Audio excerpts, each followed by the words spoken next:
आजकल आपने देखा होगा कि सर्दी, खांसी, थ्रोट इन्फेक्शन इन सारी चीज़ों को लेके हम बहुत ज़्यादा कॉशियस हो गए हैं, खास करके पैंडेमिक के बाद।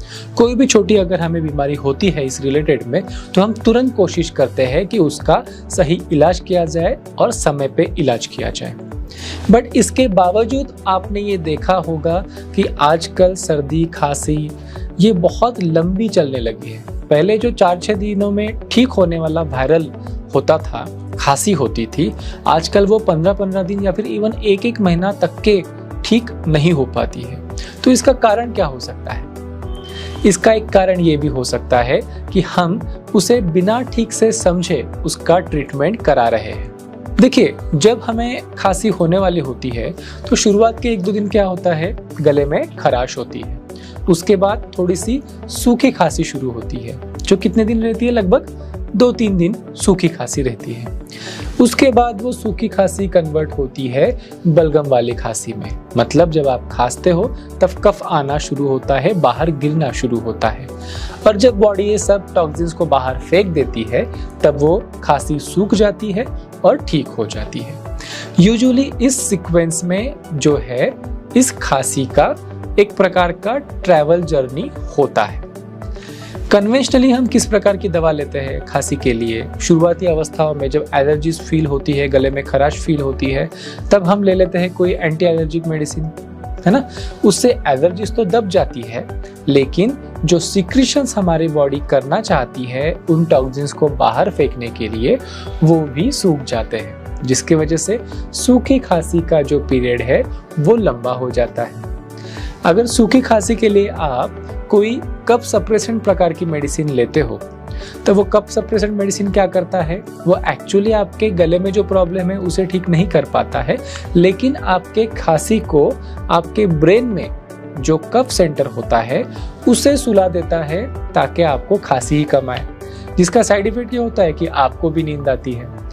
अगर आप एंटी एलर्जिक मेडिसिन खाएं, उसका भी साइड इफेक्ट होता है कि आपको नींद आती है। कफ सप्रेसेंट मेडिसिन का भी साइड इफेक्ट है कि आपको नींद आती है। जब आपका बलगम वाली खांसी होती है और उसे बाहर फेंक देने में शरीर को बहुत तकलीफ होती है, तब आप एक्सपेक्टोरेंट टाइप का मेडिसिन लेते हो, जो आपके बलगम को ढीला करके शरीर के बाहर फेंकने का प्रयास करता है।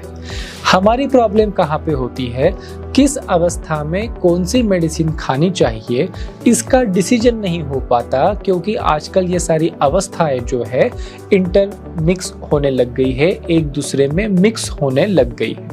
एंटीबायोटिक्स जब आप लेते हो तो अगर आपका बैक्टीरियल इन्फेक्शन वाला डिसीज है, सर्दी खांसी में बैक्टीरियल इन्फेक्शन की इन्वॉल्वमेंट है, तो आपके ऊपर काम करती है। लेकिन मोस्ट ऑफ द टाइम जब शुरुआती अवस्था होती है खांसी की या फिर सर्दी की, वो वायरल होता है या फिर एलर्जिक होता है। उस समय पे एक्चुअली एंटीबायोटिक की कोई ज़रूरत नहीं होती। फिर भी प्रिकॉशन के तौर पे अगर खा लिया जाता है तो उसका साइड इफ़ेक्ट ये होता है कि आपके सिस्टम के अंदर जो हेल्पफुल बैक्टीरिया होते हैं, जो आपके शरीर को एक्चुअली बीमारियों से बचाते हैं, वो भी सारे के सारे वाइप आउट हो जाते हैं एंटीबायोटिक के दुष्परिणाम के स्वरूप। तो आप शायद अब समझ पा रहे होंगे कि दवाएं सिर्फ कारगर होने से काम नहीं चलता, वो आपके बॉडी की जो सिचुएशन है उसके ऊपर अगर फिट बैठती है तो ही आपको सही असर मिलेगा। बहुत बार जब आप खांसी की दवाएं खाते हो और आपको जाना होता है ऑफिस, या फिर इम्पोर्टेंट कोई मीटिंग होती है, एग्जाम होती है, या फिर कहीं ड्राइविंग करना होता है, तो जब खांसी की दवाओं की वजह से आपको नींद आती है तब आप अपने इम्पोर्टेंट काम नहीं कर पाते हो। साथ में ही अलग अलग दवाओं की वजह से, जैसे कि मैंने बोला, आपकी खांसी की जो स्टेजेस है वो प्रोलॉन्ग होती जाती है। 4-6 दिनों में ठीक होने वाली खांसी हफ्ता, 2 हफ्ता, महीना, 2 महीना भी चल जाती है। इसका एक उपाय ये है कि अगर हम हर्बल रेमेडी ले खांसी के लिए तो ये सारे साइड इफेक्ट आपके बच सकते हैं। लेकिन यूजुअली ये देखा गया है कि जो भी हर्बल रेमेडीज है उसमें औषधियों की मात्रा लिमिटेड होती है, कम होती है, बच्चों तक के काम कर लेती है, लेकिन बड़ों के खांसी के ऊपर ये काम नहीं कर पाती है। साथ में ही मोस्टली ये जो कफ सिरप्स है ये शुगर बेस्ड होते हैं, तो अगर आप कैलोरी कॉन्शियस है या फिर आपको डायबिटीज है तो ये शुगर आपकी ब्लड के अंदर की शुगर को भी बढ़ा देता है। नेचुरामोर क्लियर कफ रेमेडी एक हर्बल फॉर्मूला है। ये एक प्रोप्राइटरी आयुर्वेदिक मेडिसिन है। इसमें 10 अलग अलग प्रकार की उपयोगी वनस्पतियों का एक ऐसा कारगर ब्लेंड है जो बिना आपको सुलाए, बिना आपको सुस्ती लाए आपके खांसी के ऊपर तुरंत काम करता है और बिना किसी साइड इफेक्ट के आपके खांसी के ठीक होने का जो कालावधि है, खांसी की जो साइकिल है, उसको शॉर्ट करता है ताकि आप जल्दी से उस प्रॉब्लम में से बाहर आ सके। नेचुरामोर क्लियर कफ रेमेडी ये शुगर फ्री फॉर्मूला है। तो जिन लोगों को डायबिटीज है या फिर जिन्हें कैलोरीज का इशू है वो भी इसे बड़े आराम से ले सकते हैं। इस कफ रेमेडी में जो इंग्रेडिएंट है उनके बारे में मैं आपको बताता हूँ। वासा या फिर जिसे अडूसा भी कहा जाता है, ये एक इम्पॉर्टेंट वनस्पति इसके अंदर है। इसमें एक्सपेक्टोरेंट प्रॉपर्टीज होती है। साथ में ही टंकन नाम का एक घटक इसमें होता है जिसमें भी एक्सपेक्टोरेंट प्रॉपर्टीज होती है। मतलब आपके लंग्स में या फिर आपके श्वसन की नलिका में जो कफ, जो टॉक्सिन्स चिपके पड़े हुए हैं, जिसे बाहर फेंकने के लिए आपकी बॉडी स्ट्रगल करती है, जिसके वजह से बार बार खांसी आती है, उन सारे टॉक्सिन्स को, बलगम को पतला करके वहां से हटा के सिस्टम के बाहर फेंक देने का काम ये वासा और टंकन, ये 2 इंग्रेडिएंट करते हैं। कंटकारी, बहेड़ा और यष्टिमधु, ये 3 इंग्रेडिएंट आपके शरीर में एलर्जीज का प्रभाव कम करने के लिए उपयोगी है। साथ में ही आपका जो सोर थ्रोट है, गले में जो इरिटेशन हुआ है, डैमेज हुआ है, उसे हील करने के लिए, इरिटेंट वाली खांसी जो गले में इरिटेशन की वजह से हो रही है और एलर्जीज की वजह से हो रही है, उनको शांत करने के लिए ये 3 इंग्रेडिएंट बहुत कारगर पाए गए हैं। अगले 3 इंग्रेडिएंट है तुलसी, शुंठी और हरिद्रा। इन तीनों वनस्पतियों में एंटीटस्यू प्रॉपर्टीज है। मतलब खांसी की जो जड़ होती है उस पर काम करने की इसमें कैपेसिटीज है। साथ में ही वायरसेस, बैक्टीरिया, एलर्जीज, इनके ऊपर भी इनका अच्छा प्रभाव देखा गया है। जो हल्दी है उसमें औषधीय गुण होते हैं, ये तो आपको पता ही है।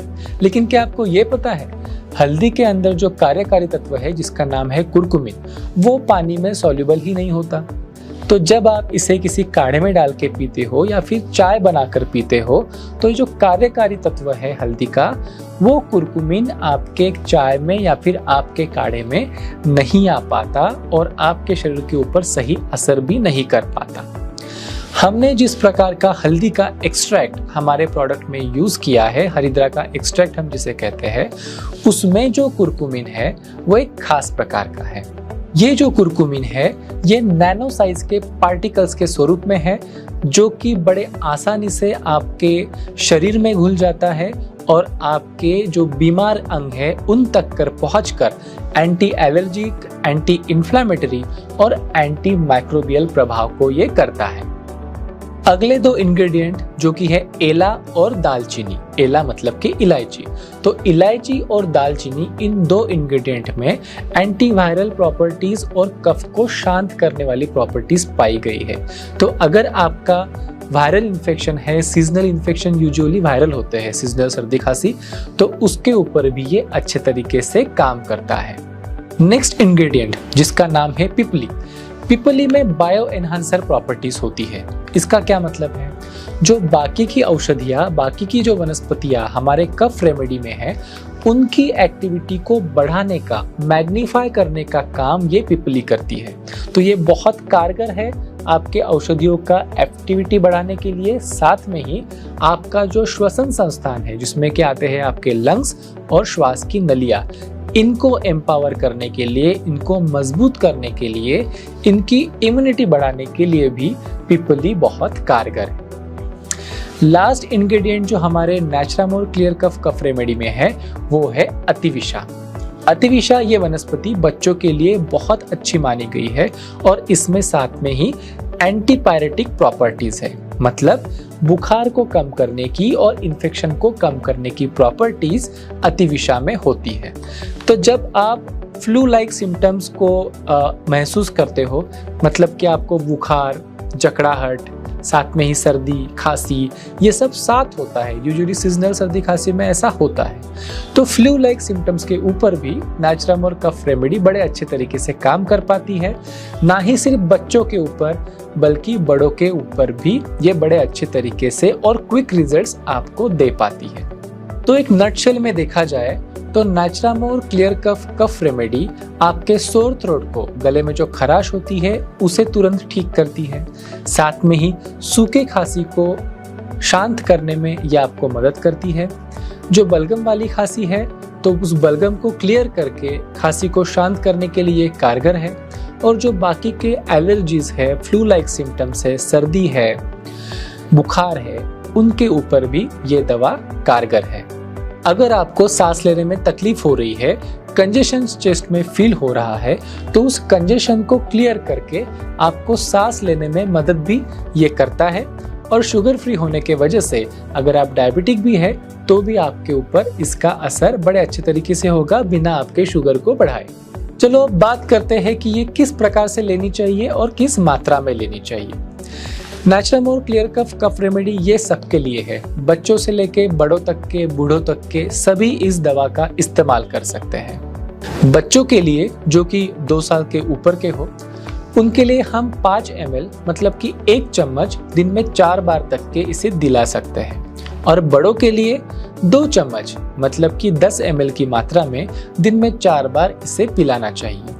ये एक हर्बल रेमेडी है, ये कम्प्लीटली सेफ है, इसके कोई साइड इफेक्ट नहीं है। फिर भी प्रेग्नेंट लेडी अगर है और 2 साल से कम उम्र के बच्चे हैं तो उनके ऊपर इसका परीक्षण अभी तक के हुआ नहीं है, इसलिए प्रेग्नेंट लेडीज में और छोटे बच्चों में इसे हम 2 साल के कम उम्र के बच्चों में हम अवॉइड करते हैं।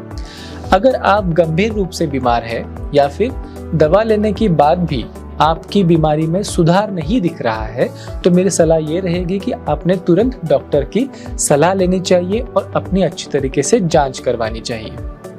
एक टिप मैं आपको और देता हूँ, जब ये दवा आपके गले को अंदर से टच करके अंदर जाती है तो लोकली भी बड़ा अच्छा इफेक्ट करती है। तो अगर आपको सोर थ्रोट, गले में खराश, इस प्रकार की प्रॉब्लम्स है तो आपने इस दवा को पीने के बाद अगले 20 मिनट्स के लिए कुछ भी खाना नहीं खाना है या फिर पानी नहीं पीना है, तो ये आपके गले के ऊपर और ज्यादा अच्छे तरीके से काम करेगी।